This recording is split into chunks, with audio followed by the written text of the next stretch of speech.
नमस्कार दोस्तों, हमारी आज की कहानी है बहू ने निकाली सास ससुर की अकड़। मैं तुम्हारे साथ हर समझौता करने को तैयार हूँ, लेकिन मेरी कुछ शर्तें हैं। नीलिमा ने प्रशांत से कहा तो वो आग बबूला हो गया। अच्छा, तुम्हारी अभी इतनी हैसियत है कि तुम मेरे आगे शर्त रखो? प्रशांत ने आंखें दिखाते हुए कहा। ठीक है, फिर तुम खुद कर लो या फिर अपनी प्यारी बहना को बुला लो, मुझे तुम बख्श दो, नीलिमा ने भी शांत स्वर में कहा।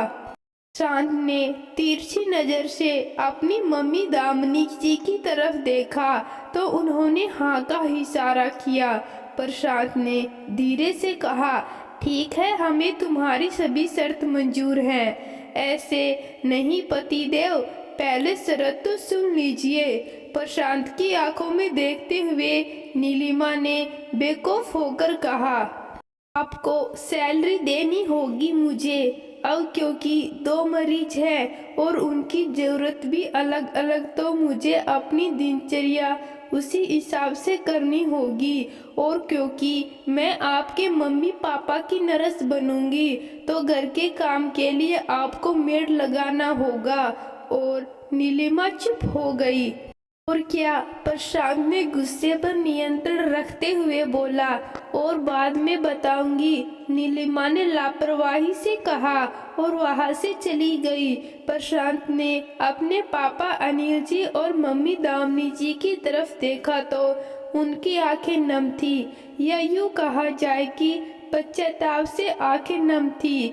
आज जिस बहू ने उनके आगे शर्तों की लिस्ट रख दी, एक समय ऐसा था कि वो उसे अपने इशारों पर नचाते थे।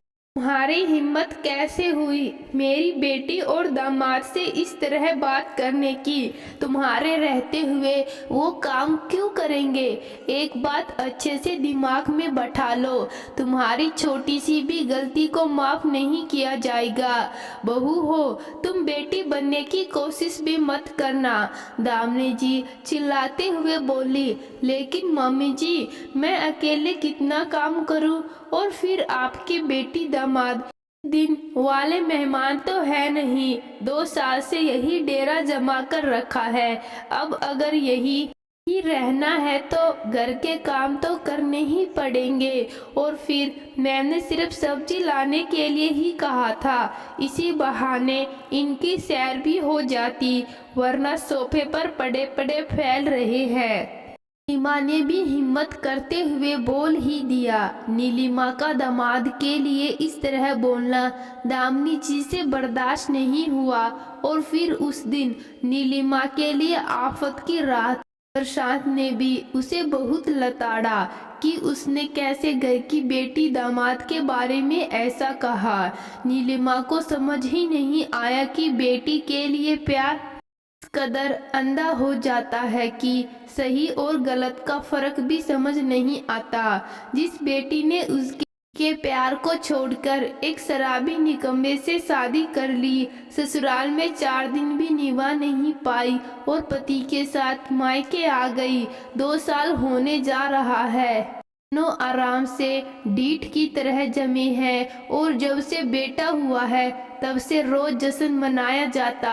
नीलिमा को अपने लिए नहीं बल्कि अपनी 5 साल की बेटी गुनगुन के लिए बुरा लगता। उसकी छोटी छोटी खुशियों को नजरअंदाज कर दिए थे। उस दिन नीलिमा ने प्रशांत से जब यही बात कही तो उसने कहा, यह घर मम्मी के हिसाब से चलता है और वैसे ही चलेगा। उसे अगर यहाँ रहना है तो मम्मी और बीना के हिसाब से ही रहना होगा।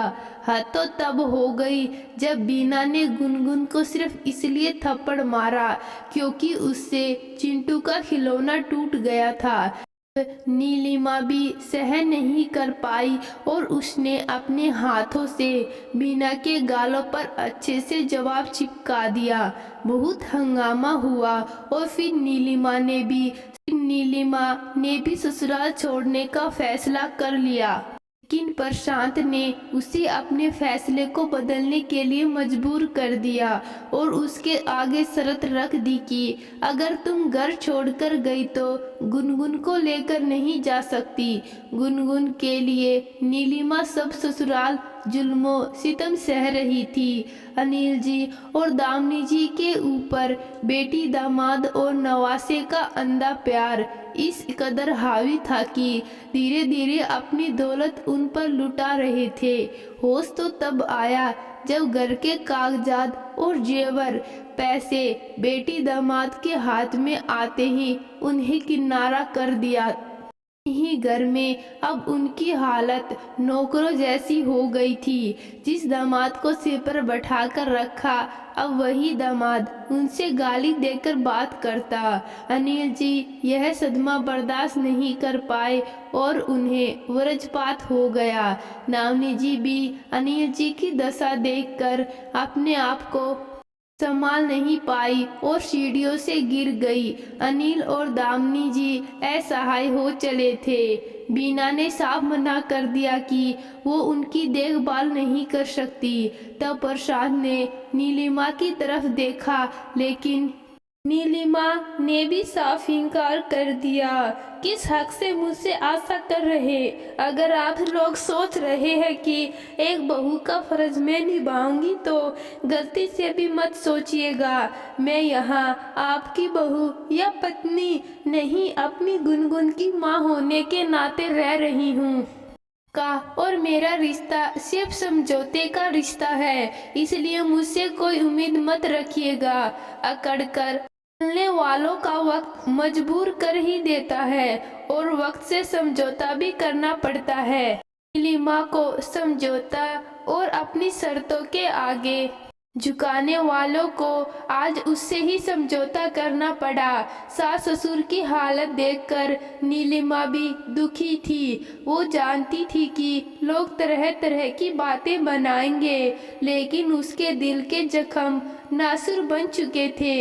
इसलिए उसने प्रशांत के आगे शर्तों की लिस्ट रख दी, क्योंकि लोगों ने भी उसके दर्द को नहीं समझा था। तो दोस्तों, नीलिमा ने शर्त रखकर सही किया या गलत, कमेंट बॉक्स में ज़रूर बताना। कहानी अच्छी लगी, कहानी को लाइक, शेयर और चैनल को सब्सक्राइब ज़रूर करना। धन्यवाद।